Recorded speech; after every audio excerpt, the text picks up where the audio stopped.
আমি যখন এই দেশে নতুন আসি তো একটা বিশাল বড় একটা পুকুর পাড়ে বুঝছেন তো সেখানকার সেই দেশের মানুষ দেখতেই পারতেছেন কত সুন্দর ফুটফুটে বাচ্চাগুলো। তো তার বাবা হয়তো তাদেরকে নিয়ে এসেছেন এগুলো মাছকে খাবার দেওয়ার জন্য। তবে এক একটা মাছ দেখতেই পাচ্ছেন প্রায় 8 থেকে 10 কিলো হবে, নিচে হবে না, এর চেয়ে বেশি হবে আর কি।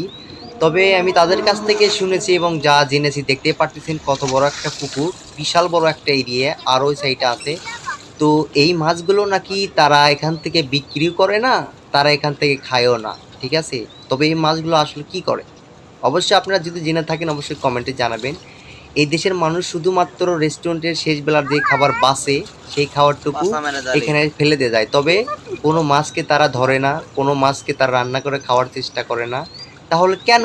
মাছ তো দেখতে অনেকটা সুন্দর, তাদের গায়ে অনেকটা গোস্ত আছে, কিন্তু কেন খায় না এটা আমার জানা অনেকটা জরুরি। দেখেন মাছগুলোর কত বড় বড় মোটা মোটা কাল্লা, হ্যাঁ। তো একটা বিশ্বাসক একটা কথা কি দেখেন, এত মাছ যদি তখনকার আমিটা আসলে কেমন ছিলাম তো আমি নিজেও জানি না, দেখতে পারতেছেন আমাকে। তো আসলে বিষয়টা হচ্ছে কি, বিশ্বাস বড় জিনিস। আমাদের দেশে যদি এমনটা হতো তাহলে কখনোই